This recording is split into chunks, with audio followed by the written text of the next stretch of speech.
Il y a quelques jours, sa femme était venue sur Europe 1 lancer un appel à l'aide, un appel au monde pour éviter à son blogueur de mari les 10 ans de prison et les 1000 coups de fouet que lui promet la justice saoudienne. Bonjour Danny Cohn-Bendit. Bonjour Thomas. Pour l'instant, ça n'a servi à rien. Raif Badawi a été condamné par la Cour suprême qui a tranché de manière définitive et sans appel.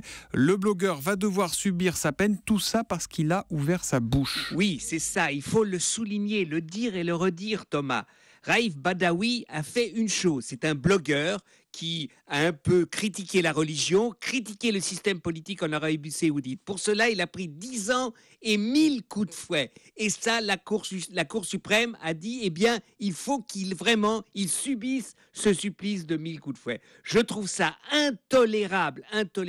Et pour moi, c'est l'équivalent de la situation qu'on avait face à la Russie. Quand la Russie a aidé à envahir l'Ukraine, eh bien on a dit non, et les 4 bateaux qu'on devait livrer à la Russie, on les livre pas. Eh bien pour moi, c'est la même chose pour l'Arabie Saoudite.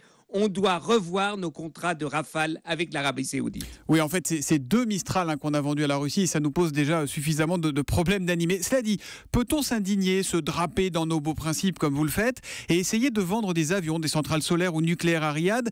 Laurent Fabius parlait le mois dernier de 20 projets représentant des dizaines de milliards d'euros avec les Saoudiens. C'est un peu facile, non, de jouer sur les 2 tableaux là? C'est facile et c'est difficile et c'est difficile et c'est facile. Oui, c'est la contradiction dans laquelle nous sommes. Mais en ce moment, je suis sûr que si la France était ferme et elle dit il n'y aura pas de livraison de centrales nucléaires et pas solaires malheureusement, ni de livraison de Rafale, si l'Arabie Saoudite ne libère pas Badawi, je suis sûr et certain que les Saoudiens bougeraient. Mais il faut être ferme et nous ne sommes pas fermes parce que le problème de l'aide, de l'humanisme, de l'humanitaire, des libertés, ce n'est pas le problème primordial d'un gouvernement qui veut simplement faire des affaires. Oui, en même temps, Dany, on a aussi besoin des Saoudiens dans la lutte contre l'organisation État islamique, contre Daesh. Tout ça, c'est pas si simple. Oui, c'est vrai. C'est pas si simple, c'est difficile.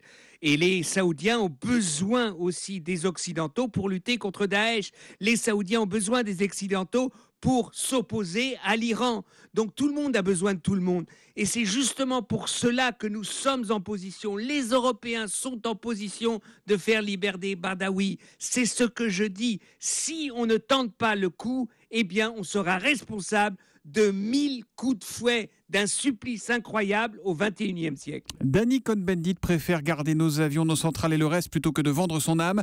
Il est avec vous tous les matins à 8h-5 sur Europe 1. C'est l'humeur toujours tranchée de Danny. À demain, Danny. À demain, Thomas.